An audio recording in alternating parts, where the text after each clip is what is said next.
tout le monde, bienvenue à une parole d'encouragement ce matin avec Pasteur Marie-Noël.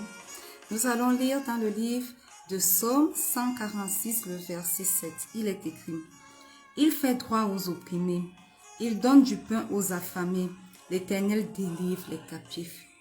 Et oui, bien-aimés, l'Éternel délivre les captifs. Il a fait pour Joseph, souvenez-vous, il a délivré le peuple d'Israël en captivité en Égypte. Il a fait pour Manassé, il a fait pour le prophète Jérémie, il a fait pour Pierre, il a fait pour Paul. Et il est capable de le faire encore aujourd'hui. Amen. Bien-aimés, le Seigneur est tellement puissant que par sa parole, les chaînes sont capables de tomber. Par un seul regard, les captifs sont capables d'être délivrés. Alléluia.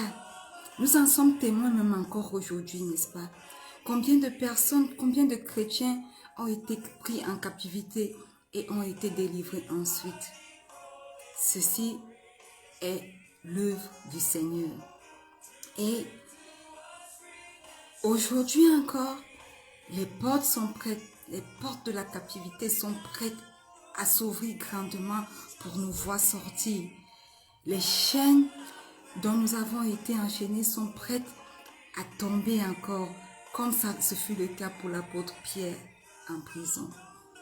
La seule chose que le Seigneur nous demande, c'est d'y croire.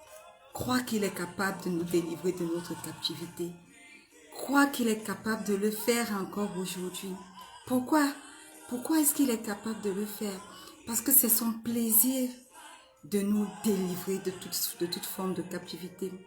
Tout comme un captif serait dans la joie d'être délivré de sa prison, le Seigneur se réjouit de nous voir libres. Il ne nous demande pas de nous délivrer nous-mêmes, parce qu'il se réserve le droit de le faire pour nous. Amen. Et aujourd'hui encore, bien-aimés, le Seigneur est prêt à nous délivrer de toute forme de captivité. Alors, ne regarde pas, bien-aimé, à ces murs qui t'environnent. Ne regarde pas à ces forteresses. Ne regarde pas à ces menottes de fer qui te tiennent captif. Mais crois en Jésus. Regarde à lui seul, car il est capable de te délivrer encore aujourd'hui. Amen. Alors, qu'une chanson monte dans nos cœurs aujourd'hui et que le peuple de Dieu se réjouisse en disant: le Seigneur me délivre de la captivité où je suis tenu encore aujourd'hui au nom puissant de Jésus. Alléluia. Il veut le faire pour ta vie. Il veut le faire en ce moment. Quel que soit le type de captivité, que ce soit la captivité dans le mariage, que ce soit la captivité dans tes études, que ce soit la captivité dans ton lieu de travail, que ce soit la captivité même dans nos églises, quel que soit le type de captivité dont nous faisons l'objet, le Seigneur est capable d'ouvrir les portes, d'ôter les menottes et de te délivrer. Crois simplement et dis à l'ennemi ce matin avec confiance, avec conviction que toi écoute et écoute-moi bien.